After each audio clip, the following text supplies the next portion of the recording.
So here we are today talking to Grant Cameron himself, who wants to share with us what his newest book is about. And his newest book is an update of his previous book called Alien Bedtime Stories. So this is sort of Alien Bedtime Stories 2 in a way. And Grant, how would you like to start off telling us about this book? Well, it's a book that I had done a number of years ago, and I guess I should tell you why I did the book. It was kind of a weird sort of thing. I had done books on government cover-up and stuff, and for people who haven't been around all along, what they have to realize is that before Facebook came along, everybody was at websites. Now you really don't use their website that much. I used to have a website that I actually ran myself. It was a very amateur type website, and I used to put articles on there. And what I found was that I would do an article on a president or on skepticism or on the Canadian government, about the Canadian government having a landing base where they're going to land a flying saucer and aliens at a landing base and stuff. And I would tell these stories and I put them on my website. And then what happened was I would spend like a week and a half and get the article all ready and put it up.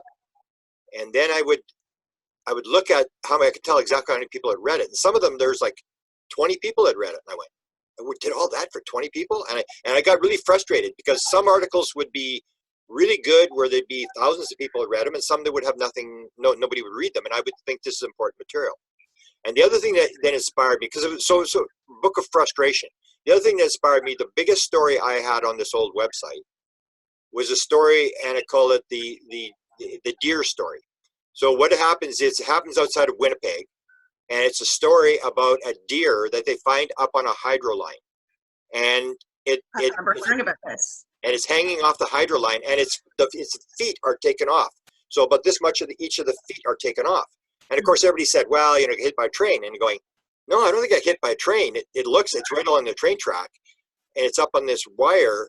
Because how would the feet get cut off? I mean, they would have to be lying sideways to get the feet cut off, all at the same spot." And it didn't have any damage on it. It looked like it was completely like it died on the wire. It was just a natural death. And the thing was, when I did that story, it was the biggest story I ever did. It was massive. And I started to realize there was actually a magazine for guys who fix hydro lines and telephone lines. And they got a hold of the story, and it was like literally the biggest story I ever did. Every day it would be hundreds of people on this thing, and then it would start to spiral. And I'm thinking, this is crazy. You think the UFO story is the biggest story of all times. It's really important. Nobody cared. Nobody cared about the story. They cared about the stupid deer story. And I said, what's the point? I mean, I got this thing. So so I put the deer story in there, and I tell this whole thing about how sometimes we get the idea in life that your kid's got cancer or something. And this is an important story, and I've got to tell the story. And what you realize when you do enough stories, whether it's a UFO story or a cancer story, is that a lot of times you have to get the story out. It doesn't matter. People like in the UFO community assume that if it's a big story, everybody should listen.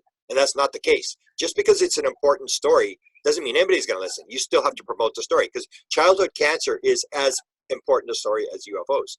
So what I did is I wrote this frustration book where I said, I've got all these stories, and all I'm going to do is take all the stories and I'm going to put them in a book, because I sort of believe that you should record what you've got. So you spend your life, you come in, you believe you have some sort of mission inside the UFO or the spiritual community, and you're doing stuff.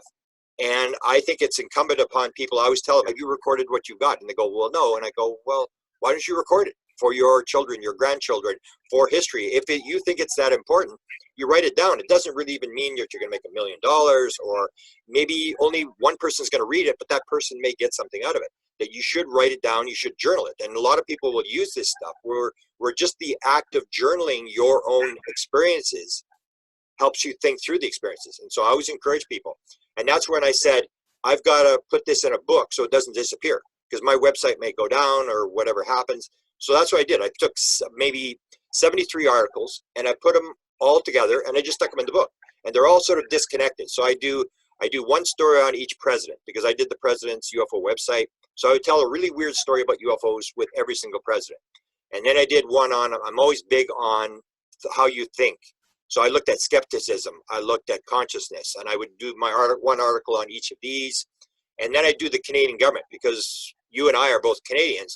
But outside, even Canada, people don't know that the Canadian government had this major program between 1950 and 1954 where they were looking at flying saucers, which they called them then before they called them UFOs, and that they had metals coming into Canada from the United States that they were analyzing. They had opened a base for UFOs to land. They had been told by the Americans that this thing was real, and they were exchanging material with the Americans. And all these little stories about the fact that the Canadians were actually talking to an alien by the name of AFA. And I put that story in there because most people don't know. So I have all the Canadian stories. What's that? Yeah, well, that is really something that's not out there. I mean, that's something that I think I even asked you within the last couple of weeks. How come there's so much information on the United States government and what their dealings have and that again is the idea that just because it's an important story doesn't mean it's going to get out. It was up to me because I had the material. I had Wilbur Brockhouse Smith was the guy who ran it. I have all his files, and most people don't know I have every single thing he ever produced from the University of Ottawa where they were being stored. And I just didn't push it that much. So because I didn't push it, nobody knows about it. So it's actually my fault. And so I put this in there. And again, there may not be that many people who read the book or look at it, but the fact is it's there for history, and it's going to be recorded, and hopefully it'll be in the Manitoba archives, and the files will be there. And eventually, and in fact, there's actually now a guy, a producer out of Los Angeles, who's writing a book, who's now in contact with me over the last couple of days, and that's what he's asking questions about, this Canadian government program from the early 1950s. So that's what Alien Bedtime Stories. The mistake we made, we always make mistakes in life, and the one mistake we made with Alien Bedtime Stories is it was like the other reason I wrote it, and this was the mistake I made. I would get my book, and I wrote a book called UFOs MJ-12 and the Government, UFOs Area 51 and Government Informants, books like this, but they were very intense. And they had like all the players and behind the scenes and documents and stuff like that. And I would have people who knew me very well, and they would buy my book and they would try to read it, but they couldn't read it. And they would, I remember the one guy said to me, he says, "I'm reading your book." He says, "I'm doing about 4 pages a day. I'm working at it, but I know it's because you've got it. They're not in the UFO community. They don't know all the players. It's very complex. It's very dense." And so the idea behind Alien Bedtime Stories was like a children's bedtime story. It's okay, lie down, I'll tell you a story about UFOs. And you tell this story about President Truman and how Albert Einstein told him, "Mr. President," because he had a shoot down order. And so Einstein comes to him and says, "Mr. President, I just want to let you know, anybody who can come across millions of miles of space will know how to protect themselves once they get here. Don't start something you can't finish." And then it was stated that was the first time Give Him Hell Harry decided that maybe it would be better not to give him any hell, and he stopped the shoot down order. But that was, so these weird little stories that almost like bedtime stories where you would tell people like this little story, "Tell me about a story about Eisenhower." Okay, I got a story about every president. So you would tell these stories, but the problem was when I called it Alien Bedtime Stories, Amazon put it in the children's bedtime story thing. And of course it went nowhere. So now we've redone it. And the other thing that's important in this book that people should know is it's becoming very famous now is Chris Bledsoe. Chris Bledsoe looks like he has some sort of deal going in Hollywood. He has one of the most complex stories. He even talks about, I think I showed you the email today, where someone comes to his house from one of the universities. His wife gets cured of cancer, of a stroke, and the stuff is happening all day long. Chris says he's going to bring him in, and they're filming stuff, and this guy's just blown away. So he's this very high-level experiencer. So I've known Chris since 2012 when I met him. I had a very bizarre experience. I think it's in the book. I have this very bizarre experience with him in 2013 at his house. Very, very paranormal experience when I went to visit him. And this is the only book that actually has Chris Bledsoe's story in it. And I have a lot of bizarre stories about things that happened where the camera had melted pictures, and the story of his abduction experience and stuff. So this is one of the few places where you can see the photographs of my paranormal experience, his story, and otherwise Chris Bledsoe has not been written up anywhere in any book. This was in this book. I guess we put the book out maybe 5 years ago. So anybody who's following the Chris Bledsoe story can see my version of Chris Bledsoe, and I would say I know the story as well as anybody. Wow.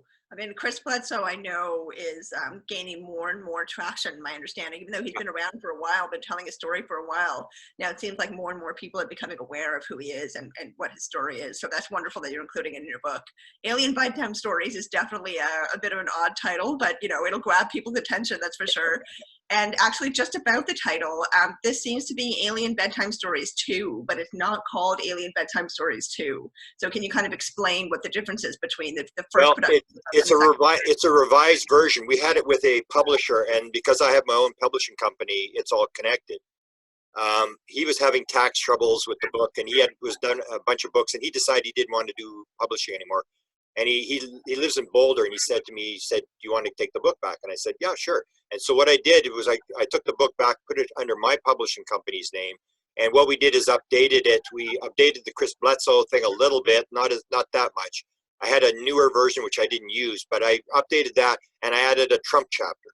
So when the book was originally written, Donald Trump wasn't the president. So I added a chapter on Donald Trump and what I think is going on there. So that's the additions that we made.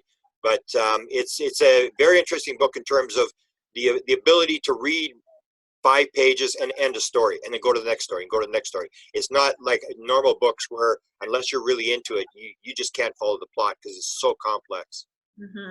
Well, you're definitely known as being a terrific storyteller. So as long as it's written, in your voice and it comes across like that on the page, people are definitely going to be engaged. So that's really great. Thanks so much for letting us know about it. And, this will definitely be posted on your channel so people can know the book is out. Yeah. It's already been out for about a month, I believe, and that they can find it. So where can they find it? Can they find it on Amazon or where? It's well, if they live in Winnipeg, it's in Winnipeg bookstores, but it's on Amazon. And it's also my website is beyondpresidentialufo.com, which has all my books on it, which has Desta Barnaby's books on it. It has Nancy Tremaine's book. We helped her publish her book. And hopefully someday it'll have your book on there. I'm trying to encourage you to write a book or two.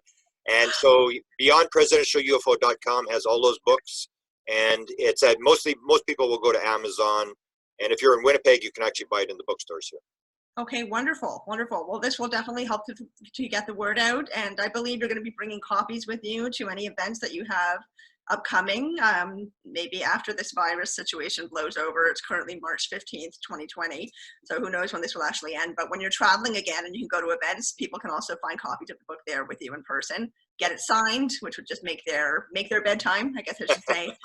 And you'll send people away happy. Okay, perfect. Are there any final notes you'd like to say? Nope, that's it. Yeah. Okay. All Thank right. you. Thank you for addressing it. Anytime. Anytime.